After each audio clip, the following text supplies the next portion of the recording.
memory. The good news is things can be brought through work from the implicit memory to the explicit memory. And that's when we have these profound epiphanies. Usually we need the help of someone else, but these, unless we're somebody who's super insightful. But we have these epiphanies where all of a sudden a revelation, maybe from God, from the Holy Spirit even, where suddenly I realize something, that's what it is. I realize now, this is why I've been doing this in my life. It's to avoid this. It's these beautiful moments that are life-changing. So there are times where our mind will release content from the implicit memory to the explicit memory. And then sometimes there's techniques out there that they'll do in counseling to help with that. And so, emotional memories, our body feels, they're memories that are stored through emotion, right? So we feel them, but we can't articulate them. But also procedural memory. That's very important. Procedural memory is our knowledge of how things work. Unfortunately, traumatic experiences teach us how things work. You see, and that's kind of the basis of PTSD a little bit. So we learn our experiences. We learn from our experience. So procedural memory is like, a normal life experience.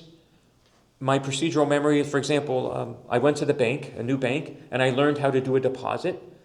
And it was not a significant experience.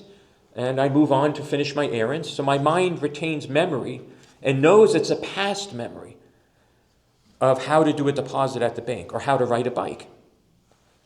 But what if a traumatic experience or painful loss, some deaths are traumatic, depending on how they happen. That teaches me how things work. And traumatic memories, because they're so intense, the brain doesn't fully integrate them, and they stay stuck between the present and the past. So they're constantly triggered. So when I encounter something in the present that reminds me of that, I can't readily access, well, no. Hey, that was in the past. It's not now, and we can calm ourselves down. What happens is it immediately triggers us, and we have these powerful reactions to situations in our life.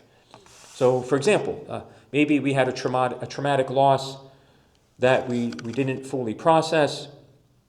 We haven't gotten closure. And so all of a sudden, one of our kids has to go somewhere and we become an anxious mess.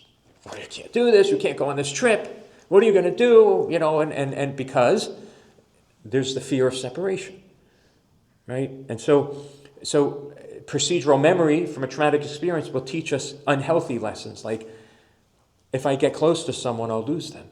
If I love again, I might lose somebody. If I love someone, I'll get hurt. If I trust someone, I'll be betrayed. If I don't have control, bad things will happen. That's all procedural memory. You see, so traumatic experiences can teach people, well, this happened because you weren't in control. Maintain control in your life and nothing bad will happen. It doesn't work. It's a lost cause. And that can drive anxiety. And so if a controlling person isn't necessarily a bad person, they might be suffering. Somewhere some life experiences altered our procedural memory to trick us into thinking we have to do certain things to stay safe, right? Or to not be hurt. And so anytime we've suffered painful experiences in life, we will go to great lengths to avoid ever experiencing that again. That is the cornerstone of kind of trauma or even a traumatic loss. This was a terrible experience I went through. I don't ever want to experience again. So all of a sudden, we learn new procedural memories to make sure that, for example, if I touch the burner on the stove and I burn my finger, I just learned a new procedural memory. You don't want to get burned again? Don't touch the burner.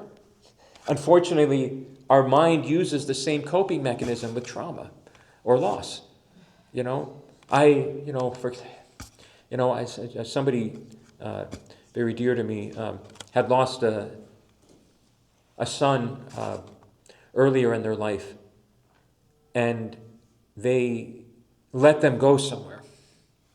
But the person was an adult, and there was an accident, and so it altered their procedural memory. That you let your kids do stuff, and look what happens. And so how it affected her life was she had a surviving child that she couldn't let go. You can't do this, you can't do that.